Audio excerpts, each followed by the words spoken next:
Hello.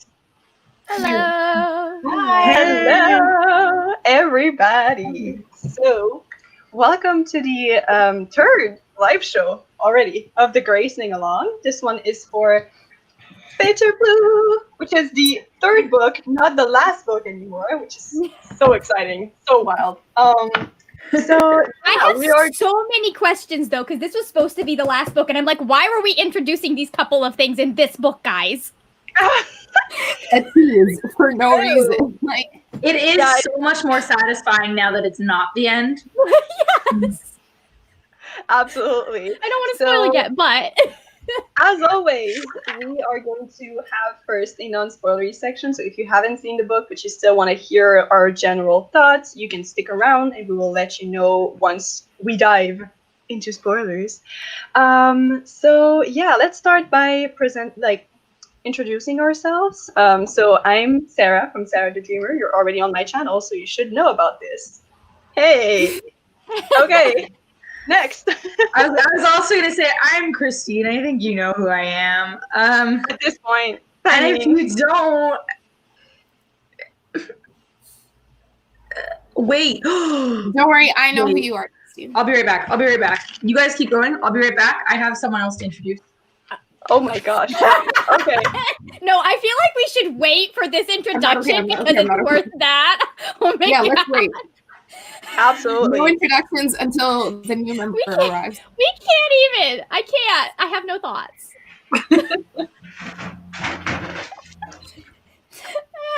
We're ready. We're waiting. Oh, he's so cute. Oh, she's the cutest. I love her so much. You have to understand that as soon as we realized what was happening, Christine, none of us had coherent thoughts. So we did we were just like, no. No one continued. Hi, Cassie. It's her first live show. And she's small enough that you can pick her up and bring her so we can see her. Oh my God. If I had known that she was going to make an appearance, I would have said it. It would have, She would have been a thumbnail. So many views. I'm kidding. It's okay. I'm still in disbelief. Right? Do you remember when I told you that I was that she had been impregnated? That she was an embryo that had become fertilized? You were there. It made more sense then versus when Cassie finally appeared. Now that she's here, there's another one. She's so cute. We love her. Her name is Cassie, or Kiss Cat, or Kissy, or Casserole. Casserole. Cranberry. I'm calling her that from now on. Oh my God. She's my little casserole. Yeah. I love her. There's she can't be much bigger than Cassie is. So she's only got to be maybe 12 weeks. But there is another golden that is in maybe a little, she's so small, it feels like. But somewhere in my vicinity, in my neighborhood, and I see her sometimes and I think of Cassie. I wish I could go pet you, but allergies, COVID. So many reasons why not. Absolutely. Mm-hmm. So, should we keep on introducing ourselves? Hi, I'm Margaret. I'm the one that cannot pet dogs if I am on my way out on the walk. But if I'm coming home, I will definitely pet the dogs because then I can wash my hands. That's a good introduction. I train all of my friends' dogs to give me 5 minutes of attention when I come and see them so I can go wash my hands afterward, and then they know to leave me alone. Somehow this has happened. That's a good because thing. I love them, I but cannot. Agreement with Brian.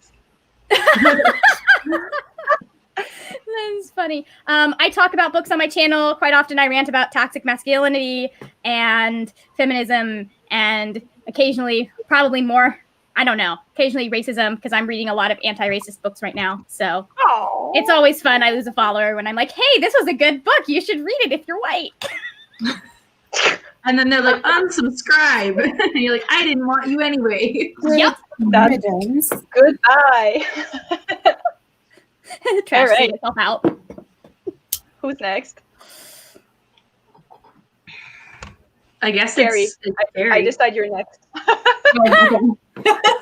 We're going this. Hi, I'm Carrie. My channel is Caring for Books. I talk about books. I rant a lot as well. It's really fun. Mhm. The biggest rant lately was Outlander, because I read 4 books last year and it nearly killed me, and not in a good way. Like it's a whole like 25-minute vlog where I just scream. So See, I That's thought cool. about reading that series, but then like I don't even watch the show, but I've seen some of the anti-native stuff. I'm just like, I don't fuck with historical romances. I know I'll get mad. I Yeah, know I'll for be sure. mad. For multiple reasons. So many reasons. I'm like, yeah. Oh boy. And then the last member of our group, but not. Hello, everyone. My name is Sohaila. I don't currently have a channel, but this Graceling Along has been very inspiring for my creativity and my production. So I really do want to start posting things about books and also ranting about all of the above that has been mentioned already. Yeah, make sure you very do the happy to be booktube here. newbie tag. That's your time. The True. movie tag? The newbie Newbie tag. tag. Do the newbie tag. That's my biggest Oh. regret, that I did not do the booktube newbie tag, never was because mine. that's how people find you a lot of the time. It's true. But I'll also share everything that The you do and be newbie like, watch her. Yes. Okay. We'll all subscribe. So I have a first video idea already. Tags are Yay! wonderful. I love them. Yeah, me too. They're some of my faves. They're Mhm. great. Nice. All right. So, what did you all think of Bitterblue? Should we start by our general rating? Yeah. 4 stars. I loved it. Woo! Yeah, I'm Four. horrifying at reading books, so I'm just gonna do it. I rate based on feeling. So Yeah, me too. I actually fully have a rubric for how I rate books. That and you never is use like, it? no, I use it every You single use time. it. Oh, okay. I use it every single time except the 2 books I finished yesterday because they both said the N word. So I was like, nope, you don't get objective rating. You just get trashed. Yay. So That's I'm fair. kind of like of the same mentality as Christine, because like I'm not willing to rate right now because I don't know how I'm rating. So I'm like literally gonna build my rubric as well. I do plot, characters, writing, setting / world building, enjoyment, all out of 5, and then divide it by 5. And then that's my star rating. Yeah. Unless it's nonfiction, then I'm just like, I don't know how to rate this. Mine is just enjoyment. So this I one mean, got 5. Obviously. And mine is like all of my enjoyment is affected by all of those things, plot, character, all of that. Exactly. So how I feel about all of those things, that's how I just kind of like, okay, what does this get? Like sometimes I'll be like, I want to give this 5 stars, and then I'll think about it. I'm like, no, it's more of a 4-star book. But good nonfiction I have found should have some sort of narrative. Agree. Hard agree. So Absolutely. If at the minimum like anecdata. yeah. Like, I read one that it was just she tried to group it, but like there was no rhyme or reason to why she was giving us what information, except that historically this is what had happened, but she hadn't built any like a real good narrative. Color of Law builds a real good narrative. I was So like, there didn't oh, okay. seem to be like an objective to the information being shared, except to share it. It was just like, oh, hey, here's some cool stuff about Anglo-Saxon women, but she structured everything so weird that by the time she was talking about something, like she'd refer back to stuff, and it was 4 chapters ago. So should we talk about the book? yeah, sorry. That's my fault. I have mixed feelings about this one. Like I really, really liked it, but I felt like there were a couple of places where it just didn't go as hard as it could have gone in regards to Bitterblue's journey, and that last chapter was kind of anticlimactic for me. I was just like the very end, I was just like, I understand why this is a thing, and I appreciate what she's doing, but I was just like, this does not fill me personally with what I needed from this story. So Why don't I remember what happened? Oh, okay.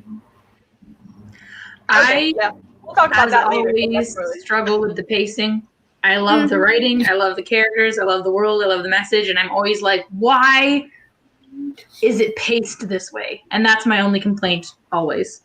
Yeah, a lot of people complain about the pacing in Bitterblue, but I feel like it's really a case of like either you're a character-driven reader or you're not. Yeah, this is a character-driven story. So if you're invested in the characters, it's the main thing. Absolutely. Well, I am invested in the characters, but I also just don't care about like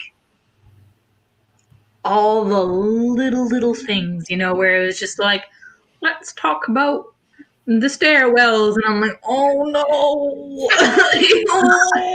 I like that. Yeah, but you either do or you don't, right? Like, Yeah, and no, I for just, sure. There were a couple places where she was clearly like she had built this world and she knew this stuff and she was including that information, and it didn't necessarily like, it's one of those things that super duper fans are going to be hardcore like, yes, this is the kind of detail I want. But like if you're just a casual fan or you're just reading it, you're going to be like, yeah. Why was but this this is important. interjected? Why? Yeah. Is this important? Although I do think that because of the mystery element, I do think that does help kind of keep the reader in suspense. So I appreciate it for the most part. For And sure. everything did connect. Yeah. But it's like, do I need to be shown the cipher, or do I need to be told that this? And I know that that's like I'm just kind of like, oh, I'm not smart enough to cipher anything. Skipping that page, like, you know, just like, I'm not even gonna try. Like, That's 100% what I did. So I was like, I Oh, how did this girl do any of this? right? She just figures it out. Oh, I love that she actually I would have given up included immediately. the ciphers though, because without the pictures of the ciphers, I would be completely lost without any clue.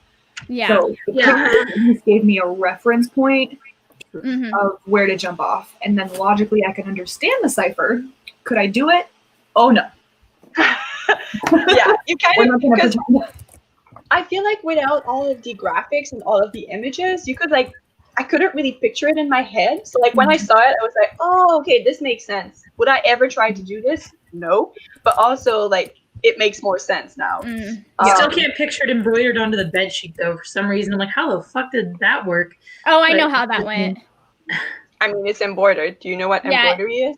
No, I know what embroidery is, but like how she was able to do that much on just like, how many bed sheets does a person have? Because I have like Also, 3 sets of bed that's, sheets. that's spoiler. That's That spoiler. hella Thank tone. Oh yeah.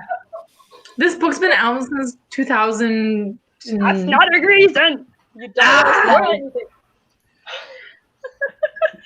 But yeah, what did you think of like all of the characters? Now that we've read the 3 books, who's your favorite protagonist?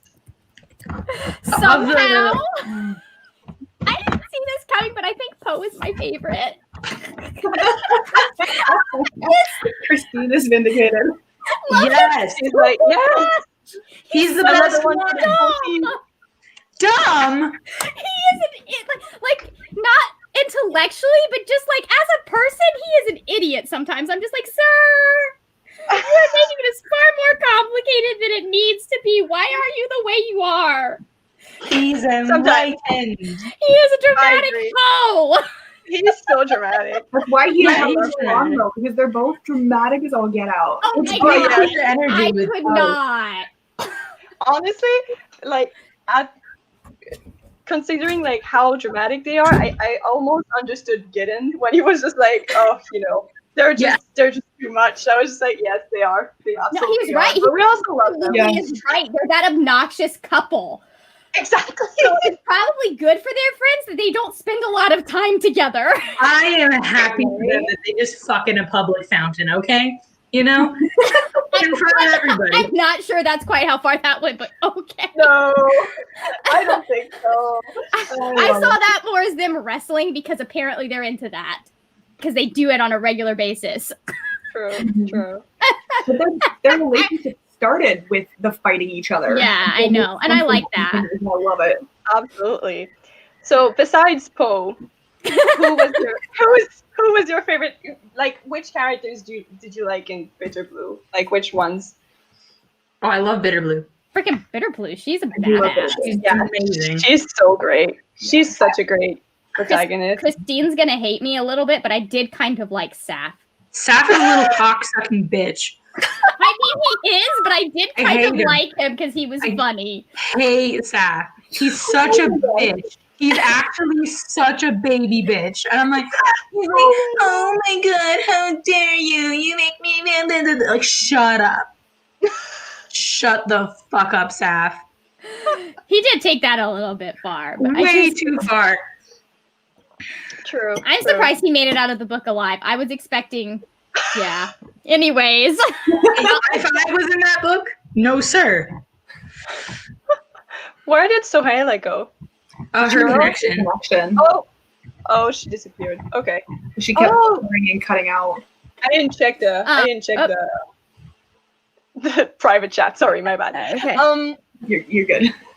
So, I have okay, to say, so I really loved Helda in this one because we saw her a little bit in a lot more. Graceling. But then in this one, she's just like, why do you think I'm an idiot? Because let me tell you exactly these reasons why I'm not. And then both Bitterblue and Katsa just go, oh, sorry. Oh, sorry, Mom. She's so great. I really love her. I also really love Deeth, or like Death. Deeth. I love him. D. He is Deeth. He is so amazing. I really love him as a character. I think he's just like, first of all, so entertaining.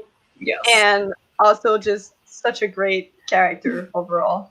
I'd love to think that I'd be the Poe if I was in this book series, but I'd actually be the Deeth. You'd be the D. Right? I'd be the grumpy old man with his animals living in the library. And we all know it. Absolutely. Same, to be honest. That's all I want. With just no regard for authority, just sasses off to the queen at every possible opportunity. And not because she's younger, just because he doesn't give a shit. Exactly. He's just an old man. He's seen things. Just an old librarian. He doesn't care anymore. I love him. And I love how Kristin Cashore described how he answered every single time in such details. Like, all the little, like, in certain sentences, like, he said blah blah blah blah blah. Like the way that she described how he said things was just so hilarious to me. I underlined like so many of them because they were just so brilliant. Other thing I really liked about his character was this idea that he's an aging, like, older man, and he holds more knowledge than like anybody else. And like, what do they do when he dies? And how, like, that's such a problem, like, yes, in that world where there's no, like, databases or anything, but just also in general, like, when you lose experts and scholars and stuff like that, expertise is gone if you can't pass it on to anybody. And it just made me be like, ugh, like, it just was. I feel like, the concept of, like, memory, collective, and, like, personal is so important in this book, and it is just so well done. Like the way that it is discussed, I think is so interesting. So yeah, that's really one of the themes of the book. I think it's why I like this one best. The knowledge and the truth running throughout it, and the need for them. How do we preserve them was so amazing and so it was fantastic. Also, I feel like every single time I reread this book, there's like one plot twist that I forget. And it surprises me all over again because there are so many of them.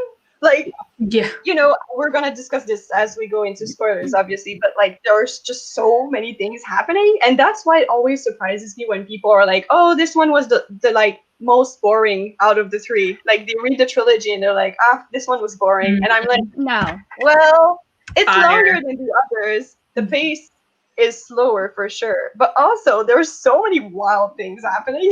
Like, it's kind of crazy. Oh, Sohaila's back. Hello. Hello. I managed to come back. Yay! We were just talking about all of the different themes of the book. Hello, Cassie. I think now we might be ready to go into spoilers because I feel like we just all want to scream. So let's do it. Oh, also trigger warnings. We cannot forget trigger warnings for this book because there's so many of them. Who had the audacity to call the authorities during our live show? Apparently, someone's life is ending outside my window. I remember when I drove to Montreal to see Sarah, there was an accident on the highway, and I got stuck for a long time, and I was like, which motherfucker had the audacity to get in a car accident today? I'm driving to see Sarah. Wow. I can't. But yeah, I feel like I said trigger warnings and the police just arrived. We're like, so many. I don't want to terrorize anyone else, you know? So, what do we have? We have lots of murder, Child abuse, emotional abuse. sexual harassment, child abuse, you're right, emotional abuse, torture, physical abuse, experimentation. Animal death. animal death, animal cruelty. I tweeted a whole bunch of other responses. Oh, suicide. Today. Yeah, suicide. Yikes. When you list them all like that, this book is dark. It's dark. Yeah. Oh my god. Jeez. Old girl.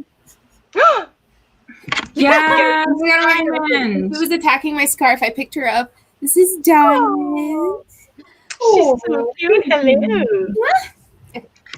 Hello. For the duration of this live show, her name's actually Lovejoy. Oh, that's true. That's true. After But Deep's cat. She's Yeah. prettier than Lovejoy. Don't. She Definitely. hasn't been through what Lovejoy got put through. I I love know. Lovejoy. Poor Lovejoy. He No. really was like the mood the entire time. Mhm. Like I don't know why every single people time make fun somebody of her approaches cat's him. name. I like the Also, name. oh my god, that scene when he says that No, it's babes, that's not cat's right. name, and Bitterblue is like, how is Lovejoy this cat's name? Right? It was so funny. I like it. That's the thing about this book too. I feel like it's so dark. Like we just mentioned so many horrible things, but also it's so funny. It's so Yes. She did it again. Like I feel like this is the funniest of the three for me, just because, Agreed. like, she just. I think part of it is Bitterblue, and part of it was the fact that there were so many freaking sarcastic characters. Like, you had Poe, you had Saf, you had Bitterblue, you had Deeth. Sap's not It's funny. just- Oh, I found Saf funny. Shut up, Christine. Kristin's so angry at this guy. You had Helga, who managed to be fun. Like, Yeah. it was just. I thought Gideon and Bitterblue were really funny. They Yes. I thought it was really sweet, despite my hesitations, and I like the fact that it doesn't go in It doesn't go anywhere. this book anywhere at the moment. doesn't so go I anywhere. know. Thank God. Like, I was DMing Christine going, Christine, does this 27-year-old I was like- end up with the 18-year-old? Christine, what's going on? a fire. She's Right? 19, I think, or is she 18? I have no idea. She's I think 18. she's 18. Whoops. Pretty sure, because she was 9 She is years 18 old. in when this she book, met- right? Yeah. Well, she turns 18. specifically mentions that she was 8 when she, or 10 when she escaped, and then it's been 8 years since she Yeah. became Yeah, queen. exactly. Yeah, exactly. But I feel like I love that they stay friends in this one, obviously because of the like huge age gap. But I love that it's kind of explored, and I hope that we see more of their. Well, I know that we will see more of their. I've read the synopsis. Winterkeep. Yeah. Also I'm so excited for Winterkeep because Gideon is getting his own perspective. So Oh, okay. that's gonna be wild. The yurting is going to be. So I just want to point out something though that is a little frustrating about that like we waited this long for a male point of view and it's not Poe's. Okay. Wait, so Gideon is getting a perspective and Poe isn't? That's exactly what I'm Yeah. saying. Like, wait a minute, this sounds like homophobia. It sounds like It is. it's going to be Hava and not Poe, Hava and Gideon that might be the points of view. Ooh. So, No, it's not Hava. It's a new character from Winterkeep, Yeah. Bitterblue, and Gideon, I think. Oh, okay. I don't think Hava gets a. I mean, That'd Well, be cool. I was reading synopsis and it was talking about Hava and Gideon having to deal with the fact that Bitterblue has gone missing. That's what I got. yeah. For 3 days. I think. And the I fact think that I'm not pissed about Gideon being a point of view or being a main part of this book tells you how far he has come. yes, right? I mean, Yeah. I That's guess. character development. Yeah, I'm I just like- love watching He had that. good character, but yeah. Yeah. I'm still a little bit. Listen, the best part about this book was there was no Archer. True. You're not wrong. King Lex is dead. Archer is dead. Who else is a dick that we don't miss? I mean, we've still got Nash, but we only really hear Wanda. comment about him, so we're good. Oh yeah. Yeah. I feel so bad for Raffen and Ban. I'm like, oh, I just want you guys to live your best king lives, and your dad's being a dirty homophobe over there. Yeah, a nasty heteronormative whore. Yeah. I just hope he dies in Winterkeep. Like that would be Beautiful, right? We If would love Winterkeep doesn't end with Raffen and Ban co-ruling together, I like when Bitterblue, herself a child as a monarch, is just like, you know what? Maybe together they'd make one king. And I was like, oh, that's so sweet, but also so fucking shady. They have 2 brain cells. Smart. You were a queen at 10 years old, and these are 2 adult men, and she's like, maybe together it would be okay.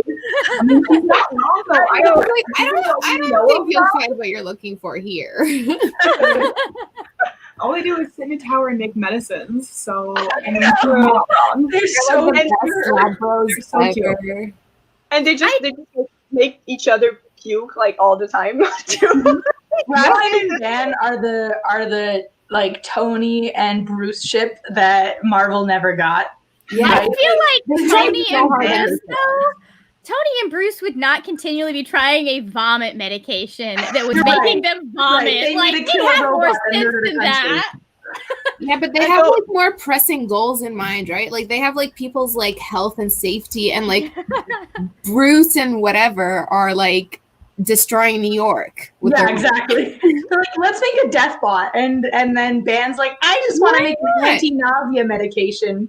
That just sucks. It just sucks. That scene when like Katza like saved them from something, and she was like, "Oh, so that's why we're puking all over me." Yeah. Yeah, because Rhonda got pissed and kicked Raffen out, and so she had to get him out. Yeah, And she's like funny. so mad that they I were would be puking on her because of that. pissed. What? I'd be pissed too if I was trying to get my no, for cousin sure. out of the city and he's just puking his guts out because he and his lover have made a medicine that makes them puke. Absolutely. I would be very frustrated. Oh boy. Although I was thinking You know, getting people out. I love the comment with Poe and they're wrestling and she goes, I would not push a 76-year-old man down the stairs. He goes, well, at least I have that to look forward to. I just cracked up. It is just so quintessential Katza and Poe. This scene is so good. Like when they're just like wrestling on the carpet, Bitterblue is just like living her life, just being like, okay, whatever. Like Right? Children. Yeah, and it's just so good.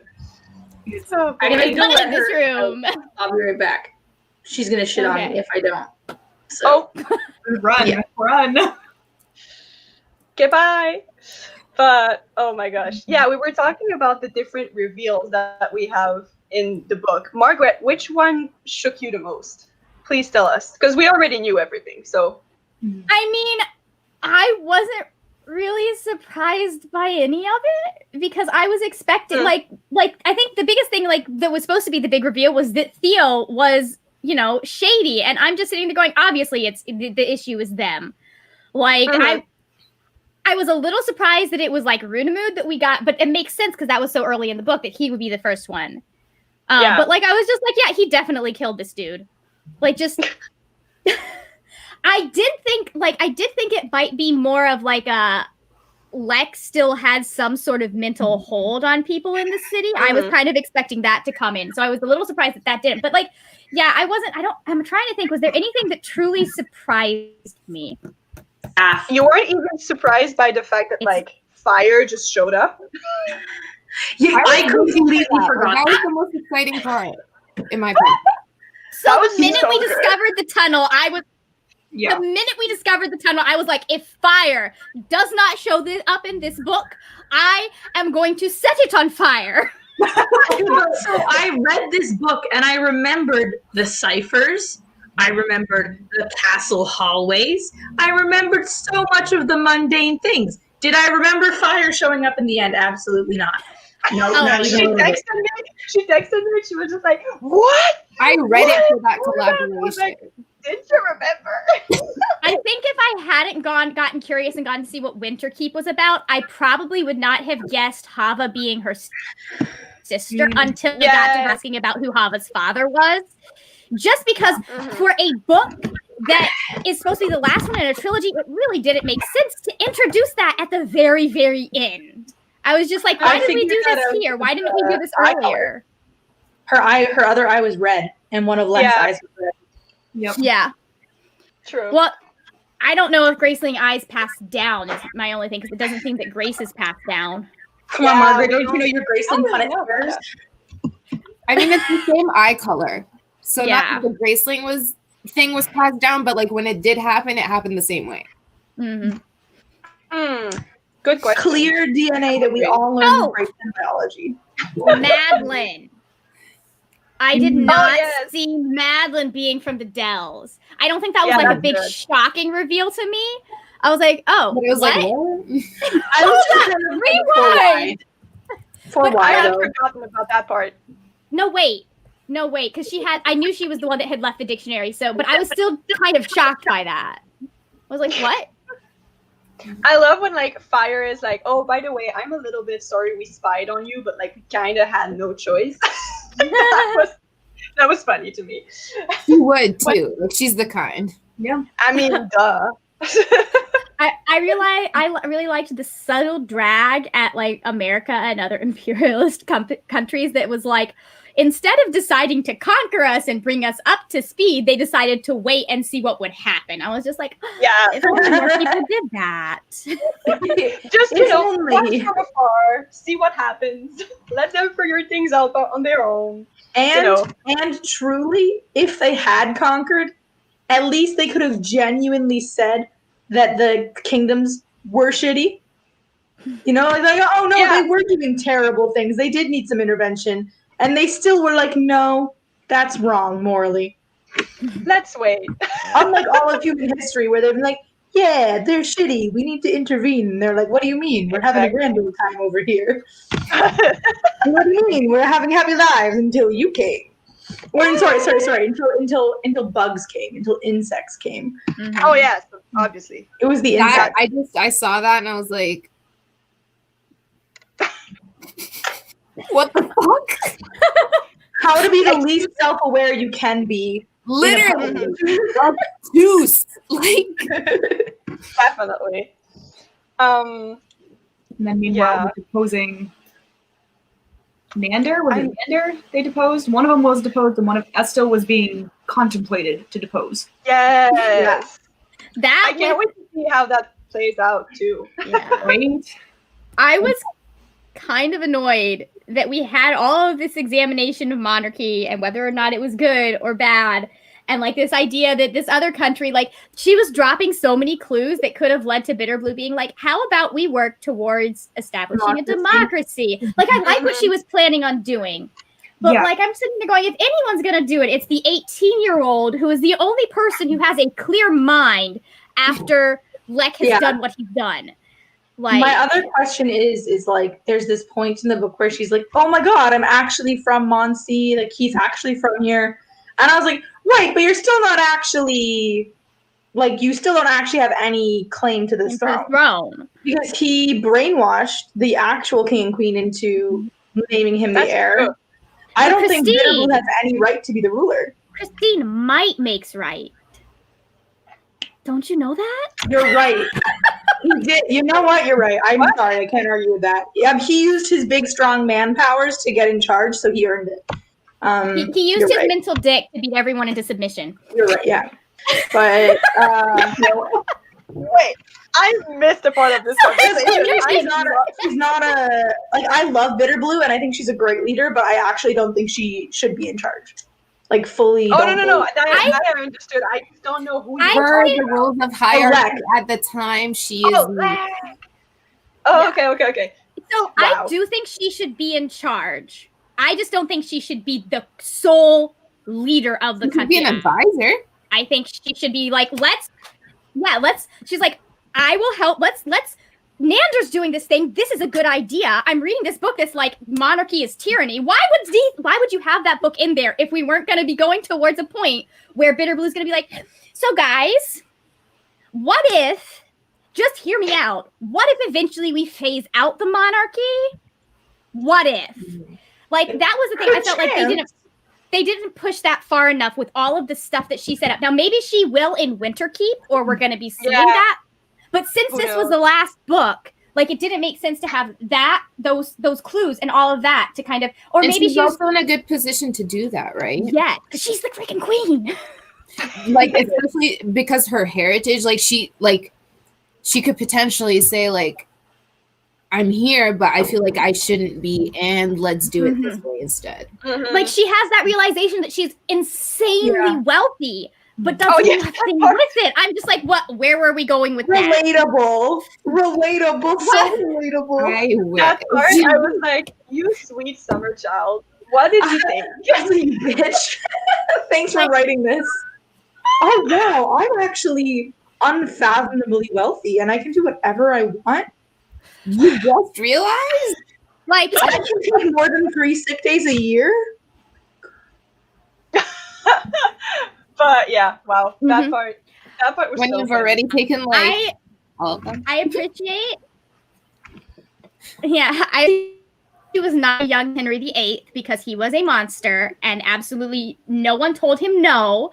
And that's why that was such a messed up part of English history, you know, like the rest of English history. But I don't think no one told him that was the only reason. Yeah. There's more. Something to do with that. I feel like many people told him no. But like, they just lost their heads.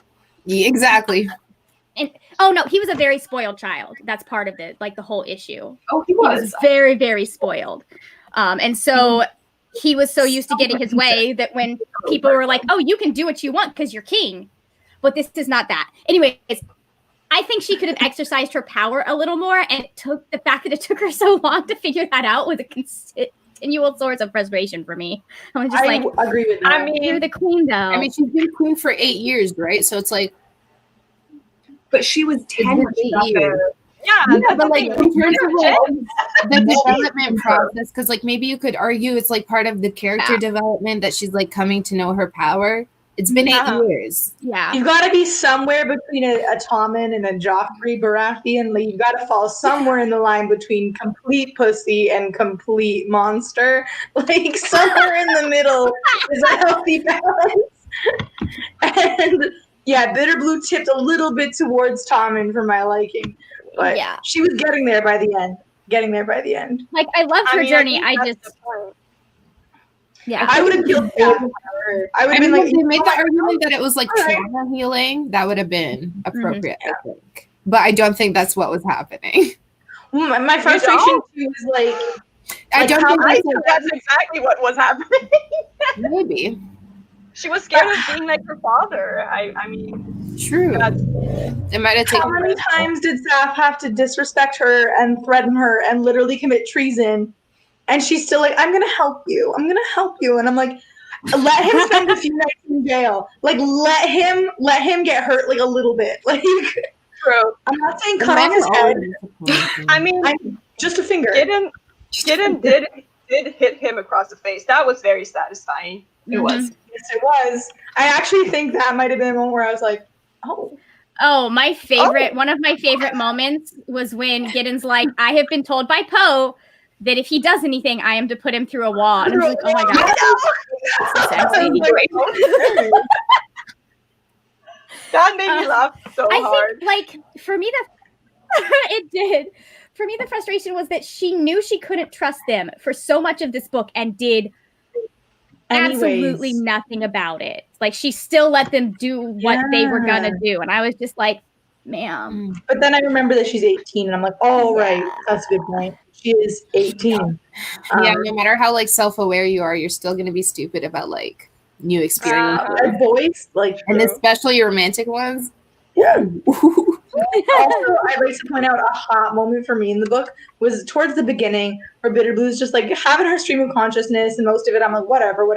Then she's like, Gideon looks really good with a beard. And I was like, and then instantly in my brain, Gideon turned into Chris Evans from Avengers Infinity War. And I was like, that's dangerous. Daddy. Specifically that one scene where he's got the hand on his hip and he's leaning against the table. And there's Gideon and Why couldn't they give us more of that? Is my question. We Right now, I was like, so oh my little of that. Like, But What do you mean? seriously, What did we get so little of? Chris Evans with Chris Evans with the beard. Oh, I thought you were talking about Captain America with the beard. Only one. no. I mean, I am damn part of it. And so much of Saf. Every moment with Saf is like a bikini wax, like a slow bikini wax. Like, oh, I hate this. That's what every moment with Saf on the page was like, except when he was getting physically abused. And I was like, that's the Speaking of physical abuse, why was everyone's reaction when Poe told them his secret? Why was it to hit him? I know. Especially because I still hold that the Gracelings are like a really good metaphor for like queer identity. And I'm like, listen, he just came out to you and you guys punched him a bunch of times. Yes, but also, I mean, someone literally being able to read your thoughts is not the same as someone being like, I'm gay. Like, yeah. I mean, sorry, go ahead. I don't know why it completely ruins your privacy. Like, I wouldn't hit him in the face. I definitely would not. And I would never hit someone in the face unless they were, like, threatening me. But also, like, I understand their anger. And I don't think it's the exact same thing. Wait, Sarah, you have two sisters and anger, you never hit someone across the face? I think No, I've never hit anyone across the face. Well, I did Not slap even a boy your once. sister? Not even your sisters? No. Oh, I slapped my sister good one No. time. Okay.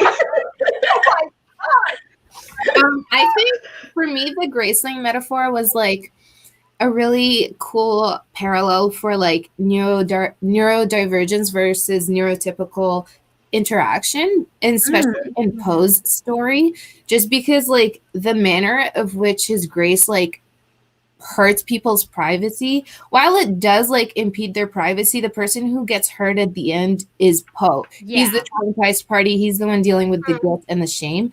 And a lot of like symptomatic issues in neurodivergent people manifest in ways that hurt the majority, like even in one-on-one interactions. But at the end of the day, the minority is the traumatized party, is the neurodivergent party.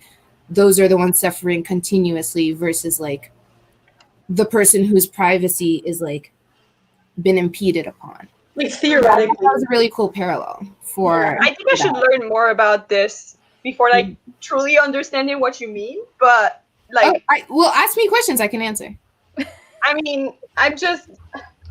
And also though, like theoretically, I can give you like an example where mind readers are more common, I say, as if they're somewhat common in our world. No, but like where mind readers exist, what then is your right or expectation to privacy if they can't control their abilities? That's like kind of the argument here. And it's like, I can understand like it's radical and it's a little controversial, but I think it's an important perspective to share, because like the lived situation of people is that the same person who like potentially hurts you suffers greatly for that and might not even be consciously like in control of doing that. Like a lot of like personality disorders and like learning disabilities and like autism spectrum issues and things like that, like relate, the way that it manifests is like they end up hurting people in real life. Like someone has a meltdown, for example, and they're like out of control emotionally, they hurt the people around them.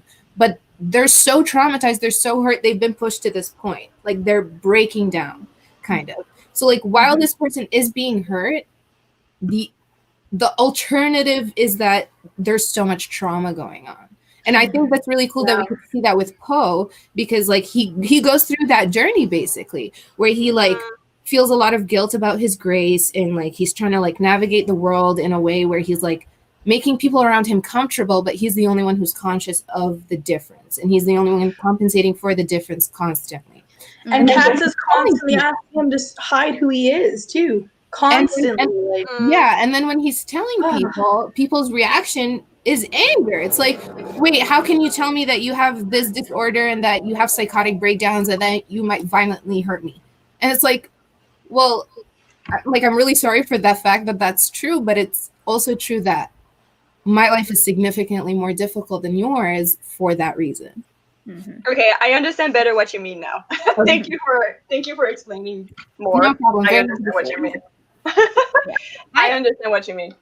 I don't object to their anger. I object to the fact that in both cases it was physical violence that they resorted to. No, Rather than was- I yeah. need some time. Yeah, Like, rather than just that's yelling and like away. pitching a full fit, like there are so many ways that you can express anger that do not involve physically assaulting someone who's just been vulnerable with you. And the thing is, he literally doesn't have agency over it. Like, you have agency over whether or not you like. That's the argument, right? He literally does not have a like. If he can't control it. There's nothing he can do to make it stop. Like, yeah, I understand him wanting to tell people close around him. I don't, because there is the fact that people might want to use him. Yeah. The world as a whole, I don't think needs to know. But I do think that like people who he's close with, yes, definitely. But like, not. No, but I agree that like telling his brother information. Yeah. Because I think that's his biggest source of guilt is that the people that he is with can't protect themselves from him. So like in other words, that's powerful. The people that he's with can't protect themselves from him. Let me just write that down. Oh my gosh. I will be using this in my videos. Do it. Also, I love the relationship between Poe and Bitterblue. It's so pure. It's so good. Calls her Beetle. I know. No, it's so cute. It's so cute. And it's just like this very sweet, like, brother-sister dynamic. And like, he just shows up every once in a while to be your dad for like a week. He's like, all right, I'm going to be your dad this week. And I'm like, oh, no. And I love how physically affectionate they are without it being weird. And I say that as someone who is very weirded out by physical affection because of how she was raised. Yeah. Like there was a point, at some point, thank you, purity culture, but there was a point where I was like, oh, I can't sit in my dad's lap anymore because that's weird. And I remember having that thought like 12 or 13 and not explaining it to my father, but he was kind of hurt by that, probably, still being like... Oh, like my father fully understood and expected the same. Yeah. That's worse. Yeah. So, like, yeah, anyways. But, like, just, I love seeing relationships that are platonic, that have a level of physical affection that we would reserve mainly for romantic relationships. Yeah. Where he can, like, kiss her on the forehead and give her a hug. And you're like, you were a sister to me. Good night. That's it. Like, and she... I think if I hadn't known that Gideon is kind of being set up for Bitterblue's love interest, I would have been okay. That wouldn't even have weirded me out, but it did a little bit. But like, I wish it was not as weird for people to be physically affectionate. Like, I miss being able to hold hands with my girlfriends while we walk through the mall and not having to worry about them feeling weird about it. Yeah, I mean, what? Yeah, No, if the general public doesn't think you're gay with your best friend, I don't even know. What's the point of this? Excuse me. We used to do that as teenagers, and then they got into romantic relationships, and that stopped. Right. So, Margaret, I'll come to Florida. I'll hold your hand. I'm very touch-centric, and I had to figure that out. Like, I like touching people. I'm not as much about it now, and I've been like that for a while because I'm very much like, okay, only specific people now can touch me. But I did have to be like, oh, these people that I know that I'm comfortable with touching me, they may not be comfortable with the way that I am touching them. Like, I figured that out. Why you relate so much to Katza. Okay. I feel like the one I relate most to is Bitterblue at this point, just because she was raised in the dark for so long. I think I relate to Bitterblue the most because I think if Bitterblue wasn't a queen, I think if she had like an actual person's job, I think Bitterblue would be a historian. I'm Bitterblue on my way to becoming Bee. Yeah, with the slices. Yeah, I see it. I'm not that smart, but personality-wise, I'm Bitterblue on the way to becoming D. But I do actually relate to Deeth a lot because I'm not actually that smart. I can just remember things that I read really well, and so I never had to study in university. I've never fucking studied for a test in my life, right? So, but like, I would read it and be like, okay, got it. And I'm like, that's deep. That explains so much about your reviews too. It is. Does it? Yeah, I'm just like, how does Kristin remember all this? How you've read it Oh yeah, I don't know. Like, versus like how you relate to it, maybe. yeah, I don't know. Yeah, so I don't know. I feel like I don't know. I think some of my favorite parts were Bitterblue and Teeth being sassy I'm in the gone again. library. I know you're not. Because they were so good. Yeah, they were. Oh, my Yeah. God. Oh, am I gone again? No, it's okay. Sorry, my internet likes to, at times. Their relationship was, I mean, like, it was sassy, but it was so sweet. I loved it. Like, she needed him.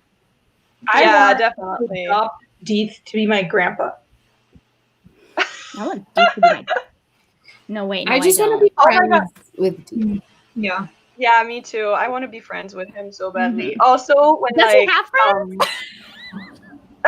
I'm going to be the first. I'm gonna submit an application. I'm like, can be quiet if need be. exactly. Loves to give water to cats. High levels of I smell. have one. The cat will catch me and I won't get mad. Oh my god. And like, that's also one of my favorite scenes when like Teal sets the library on fire and Gideon saves the cat. I was like, so sweet.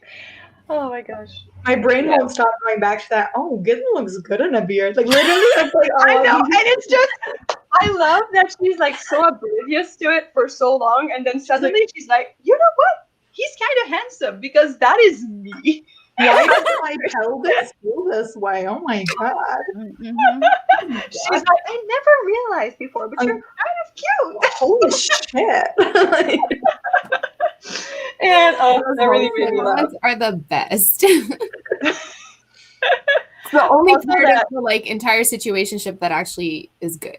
The what? It's like the best part of the relationship because it's like the beginning of the yearning, and then after that, just Mhm. Oh, I like their whole relationship though, because I like that she was just like, I'm just gonna decide to trust you and hope that works out for me. And he was like, okay. And I just thought that was very like, I wish you could do that in real life more. Or I think maybe like Yeah. I'd like to try to do that in real life more. Just be like the companionship was so Yeah. good. Mhm. Just Yeah. like I also think there's when some he was perspective like, on that. I think the fact that Katya Yeah. and Poe trust him had a lot to do with that. yeah, no, for sure. Yeah. Yep. Kind of that idea of like, I guess I'll trust you. Again, this is okay. Let me give some background. So this is real time changes happening for me. I'm like learning more about myself and stuff. So this is why I'm relating so many of these things back to like mental health. But that is like, it's like kind of a pinnacle to relationships between disordered people and typical people, because to some degree I have to suspend belief and be like, okay, my system is a little misaligned and you can better explain something to me. So that's a cool like dynamic, I think. Mm-hmm. Yeah. That's true. Also, like the truth pact that they have is just so good. Oh my god, I love that so much. Like it's Yeah. It reminded me this is gonna sound so 2012, but I guess this is when this was from. I hear it coming up. Oh no. I don't even want to say it out loud. It reminded me of Finnick O'Dare. Right? Okay. Oh, honey, that wasn't 2012. That was like, That was hold heavy. on. Sure. I am pretty sure that that's I'm earlier. pretty sure that the first movie came out in March of 2013, so that the third I'm book would have talking been about the out by- freaking book. 2009 is when we first meet Finnick O'Dare. Right, but in 2009 I was young. No, I would have read it by then. Yeah, I would have read it by then. in But 2009 she was reading Graceling. She wasn't reading The Hunger Games. Only know because I did read The Hunger Games first. No, I'm kidding. I don't know. I think I I read read Graceling first. and the Hunger Games recently within. No, I couldn't have because I don't know. Anyways, I only know because Mockingjay came out in 2010, and that was the year that I graduated college. Okay, so but do you see, like, I feel like the whole truth pact reminded me of Finnick because his whole thing in the third one where he's just like ask if something is real or your trauma or not, and I'll just help you like see through it. And I was like, God bless him. What a man. Wait, isn't that Katza and Peta though? No, he tells him to see, everyone forgets Finnick. Ugh. Okay, sorry, my bad. Okay, Oh my so Christine, the only reason I forget about Finnick is because I am suppressing the trauma of what happens. Page 312. I was more upset about that than the other death that happens in that book towards the end. The other death that happened in that book was brilliant. Like, yeah, I mean, like that had to happen. Killing Finnick was a waste. He didn't need to die. I understand consequences, but he didn't. Oh boy. But anyways, no, but Finnick is the one that introduces that idea because his wife is she's like really bad PTSD. Oh, so that's 2010. Oh, yeah, that's true. I just remembered.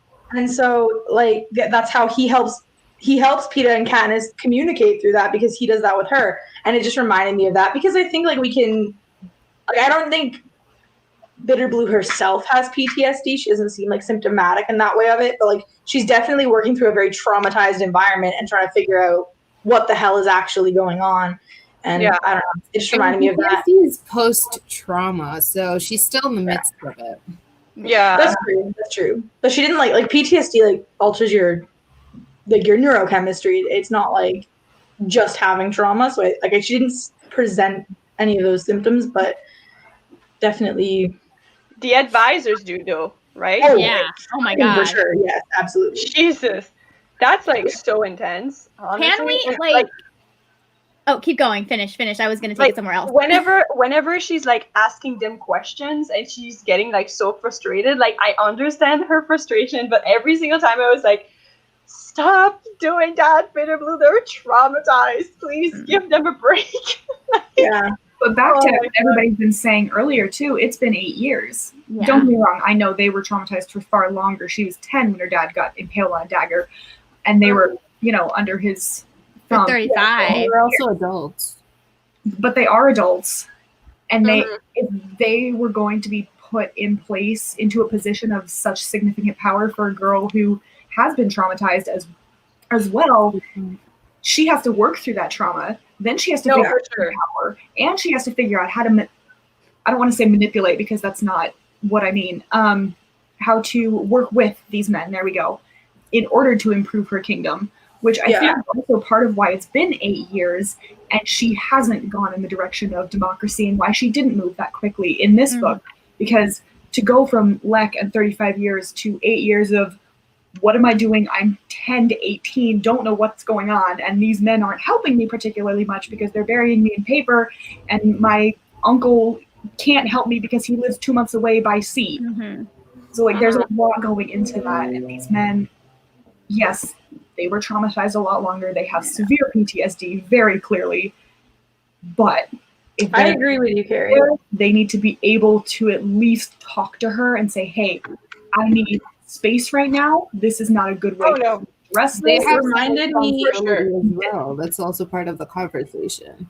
It reminded me a lot of, and I hate to do this because this is the most annoying thing that people do, is the only historical example they can think of is World War II.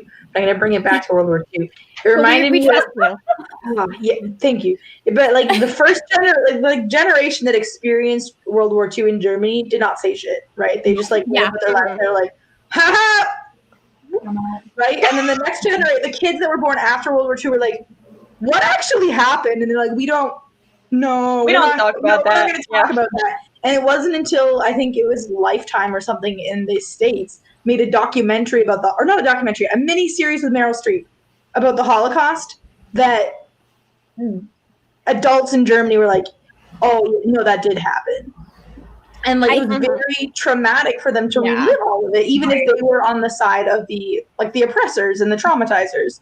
Yeah, and I think that made me. That's what I really thought of when I thought of Theo and They were too traumatized to see everyone else who was traumatized by it. It was kind of what I got. Even I hate, I'm just like, you're the freaking adults. You should be making reparations and all of that because there's an entire country. Yeah, their fight or flight mode was like so activated Yeah. that they couldn't even like be compassionate. Yeah, they should not have been in the positions they were in. Also, I mean, they kind of use that to their advantages too. Mm-hmm. Like Runwood, I never know how to pronounce his name with like my weird, bizarre French accent. But like, I don't know how to pronounce his name either. My brother. That guy, who's like supposedly the like sane one. He's like, he takes full advantage of that, and I think that's also a part of it for sure. Mm-hmm. I actually liked how Rude handled everything at the end. I think he was the only one of the counselors that maybe would have been useful if throw out the other three, put him and Deeth, and let Roar choose a couple other people. She would have been good.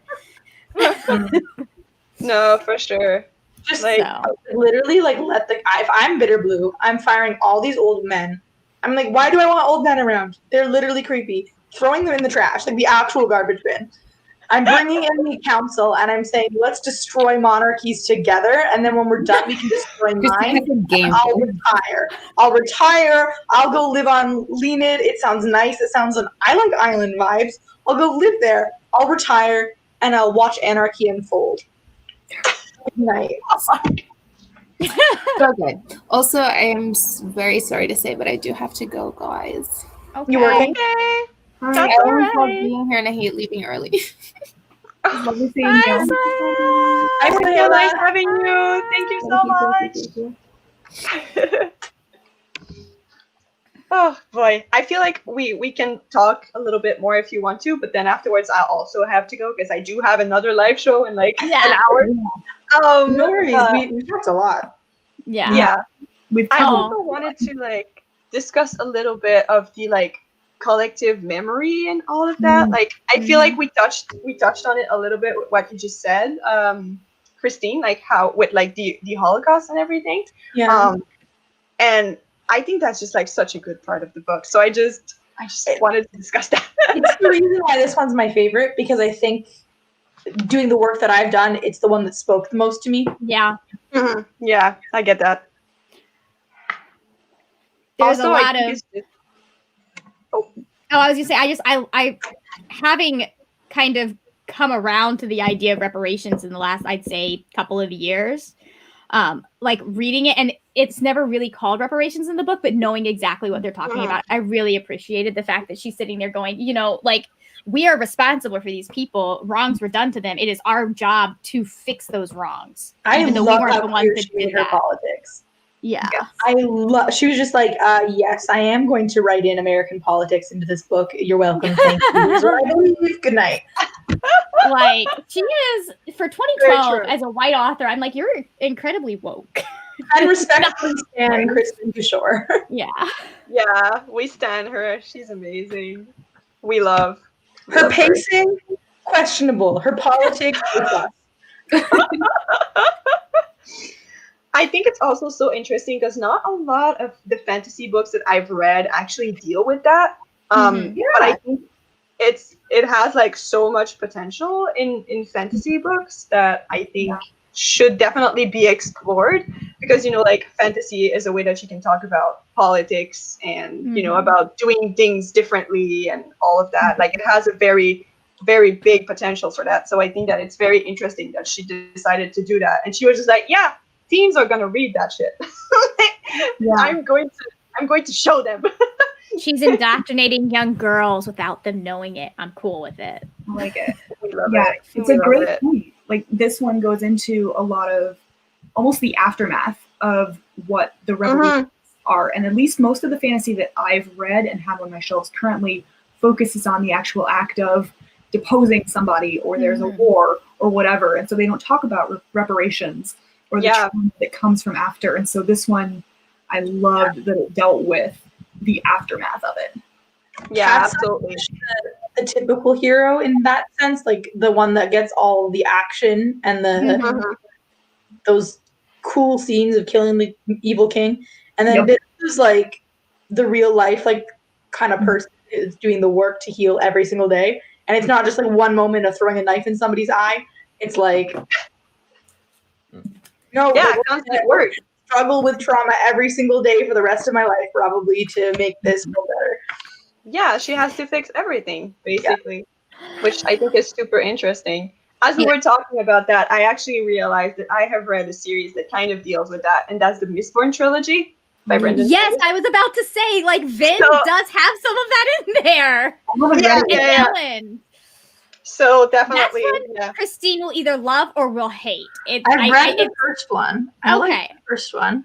Okay, they get into a lot of like governing and governance and how do you be a good ruler for all of your people, not just for your top class in book 2. So good. It's my least favorite of the Mistborn series, but yeah. I like what it explored. Yeah. I love that so much about this book, and also about Bitterblue. I think that's oxymoronic. What? Good ruler. Good ruler. I don't think that's possible. Yeah. What? I think you see a lot more of it when you get outside of white fantasy authors, because every single author of color that I have read has at least some element of that in their writing, be it fantasy, be it contemporary. Like, it's going to be there because it's their lived experience. That's true. Very true.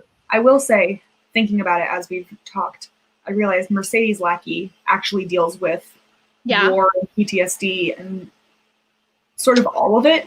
I don't know if I've heard of her. Yeah, she is an old school fantasy author. Yeah. Oh, okay. Well, so far your taste has been good, so I'm going to look at her. Like, you like Graceling, I like Graceling. That feels kind of shady, Kristin. No, I'm saying, like, hey, like, so far we've had very similar opinions on this, so like, I trust her. Yeah. That's true. I just reread one of her books. I annotated some books for my family for Christmas, and one of them was Black Griffin, which is like the start of her Valdemar series. Yeah. And it talks about therapy and trauma and normalizes therapy in that sense while they're fighting a war. And like, okay, we have to actually make our people survive and then work through it this way. And this is how we got it. Nice. So I really hadn't thought about it. I remember that's part of why I like her so much. I've seen this one before. I remember seeing this cover and being like, that better be gay. He also has a lot of diversity in there as well. Yeah. Oh, look that's at this. great. It's a pink. Okay, well, you can't see it because, you know, but it's just like a pink cover, and it's a man in a beautiful pink cape hugging a white horse. Come on. Oh, yeah, her heralds are also really good. I love. That's funny. Yeah. Fantastic. I know Christine's going to disagree with me on this one, but another series that doesn't go into it as hard as they could, but they do go into it, is The Expanse, because they're continually talking about, like, resources. Are you okay? Like, resources and how certain people hog the resources. Mm. They I didn't feel read enough like, of it to make that determination. Yeah. Well, like, it's one of those things that the further you get into the series, you're like, these people sound like they are on the side of socialism, like, if you know them personally, but if you're reading their books, you're like, there are kind of pro-colonialism threads in here too, guys. Oh, you know you're writing this. Like, it's one of those things that they understand that, you know, capitalism and all that bad, but they haven't quite divorced themselves from it. I am first white man to think of wealth distribution. Going to write a manifesto now because I am so big smart. Okay, well, Wow. I think we should probably wrap this up. Okay. I gotta ask, because I want to talk about mine. What was everyone's favorite moment in the book? Okay. Mm-hmm. Oh my God. Do you mean like moments that made me laugh or moments that made me snarky or like I have tabs? Okay, well, let me start out with mine, because I literally got to page 365 and Katza comes in because they're talking about Poe being sick and she's like, wait, hold up, what the fuck? And I literally like just laid out in my chair because I'm laughing so hard and so happy. And then the reunion happens and I was like, I'm sitting like this on a live stream because there are emotions happening. So that just was the best moment in the book for me, because reunions are my favorite moments. And like, this was everything I wanted in a reunion. Like, I knew. So Anyways, so I just had to talk about that. Anyone I have else? so many. But Carrie, go first. I have so many, but go first. Yeah, I have a whole lot. Flipping through though, we'll go with just this one. This is me being snarky, which is what orange is. And she's in the room, she's looking in the mirror, and she's like, oh, my hair is too heavy, my chin's pointy. Oh, baby. And when he does, he'll discover that my breasts are uneven and I'm shaped like an eggplant. A couple lines later, is an eggplant ever pretty? And all I could think of was eggplant emoji. I love it. I was like, this is not where we're going with this. So how they met? That was that. Sarah, Yes. aubergine, right? Yeah. Yes. Is an eggplant ever pretty? Yeah, we're about to show you. Oh yeah. the ones Hello. Oh, it's that- that's adorable. It's Regine. Regine the Virgin. Oh yeah, I said it wrong. That's why she didn't. Yeah, that makes sense. Regine, that's okay. Regine Aubergine. She's so great. She's so cute. But yes, a lot of people have told me that it just looks like I'm, being very cozy with an eggplant. But whatever. You know you so well when they say that. Oh, obviously. I know everything about me. The irony is I know. I'm like, oh yeah, okay. so good. But okay, if I were to talk about, oh my god, I have so many favorite moments, but I think one of them that really made me sob, and I was not expecting to sob while rereading this book, is when Bitterblue is talking to Fire, and she's like, my mother told me that I was strong enough, but I don't feel strong enough. Can you look inside of me and tell me that I'm strong enough? And this entire scene and the 2 pages that follow, when she's imagining her strength and she's holding the entire city, wow. That was I sobbed so hard. It's so beautiful and also so heartbreaking. I could not. It just, yeah. Full on tears. It was so good. the sculptures. Christine, did you break your house? I'm just trying to make the lighting somewhat okay, and I can't. You're just going to be completely Making it worse. I know. It's backlit, girl. You're definitely very good. You should be on the other side of that couch. Yeah, you need to be turned around facing I'm the in window. bed sick, my dude. I'm in bed with not COVID-19. Okay. Oh boy. Oh boy. But yes, and also that another scene that I really love is when Bitterblue and Gideon are going to the smithy and they just fall into the swamp. That was such a good scene.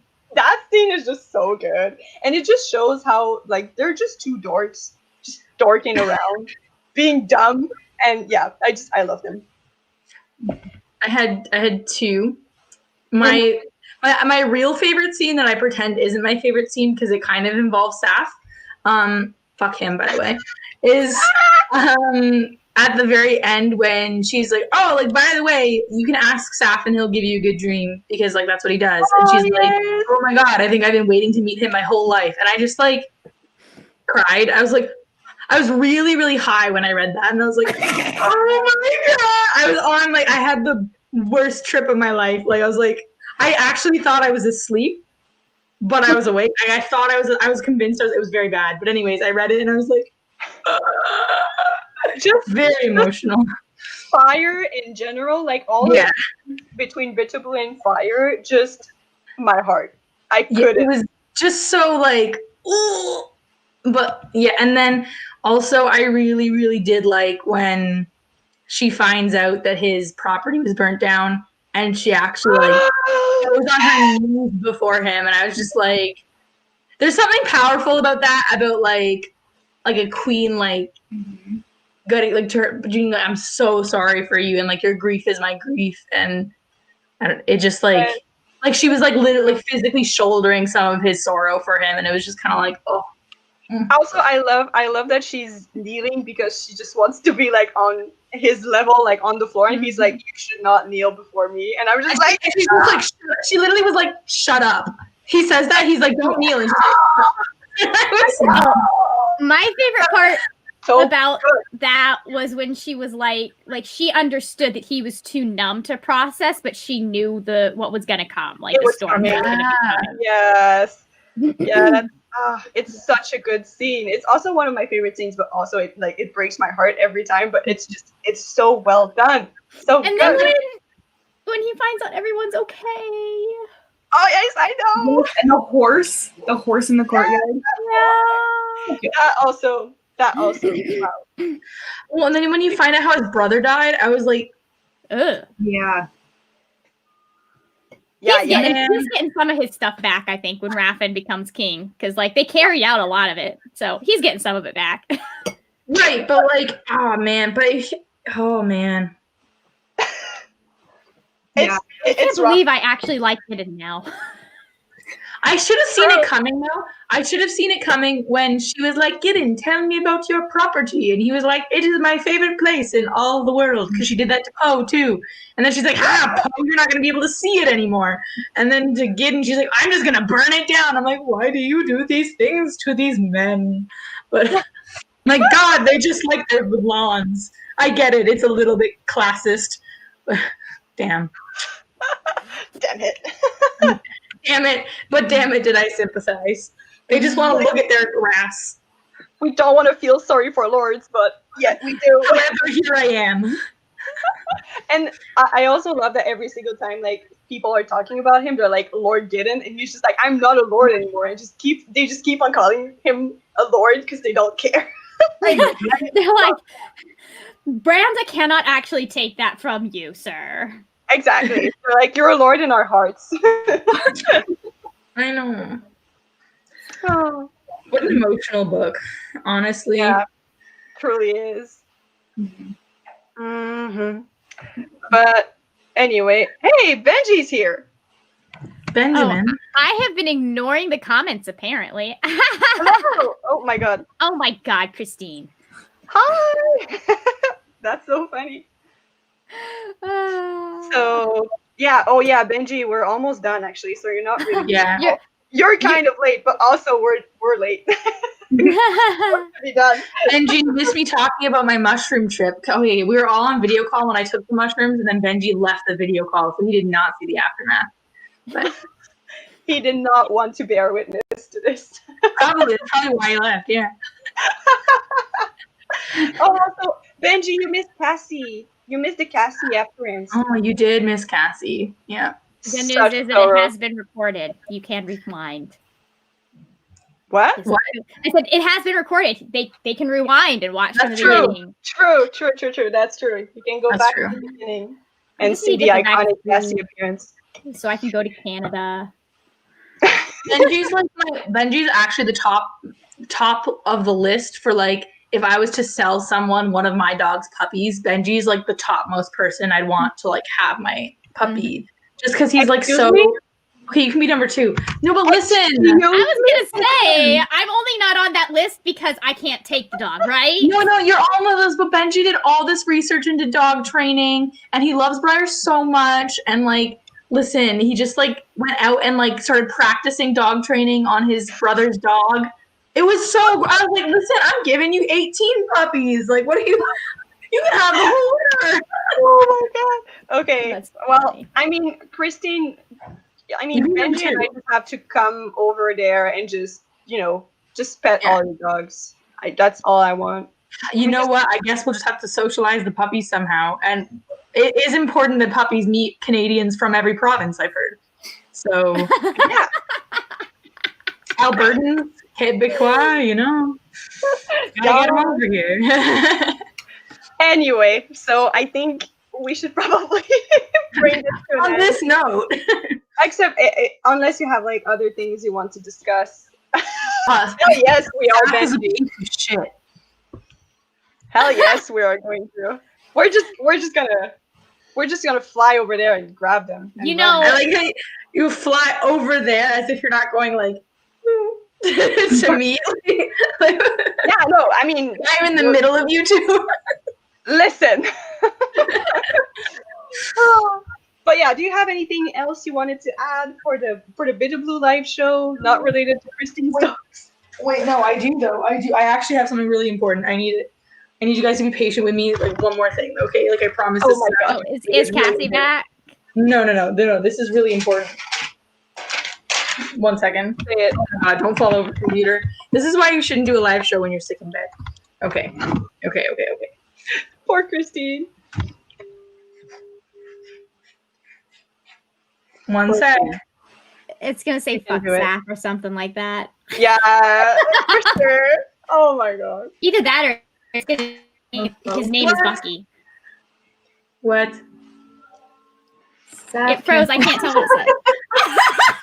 I told you. I knew it. I cannot deal with you. I hate him so much. Let's just push him down that bridge, you know? Right? I was really hoping it would collapse with him in the highest tower.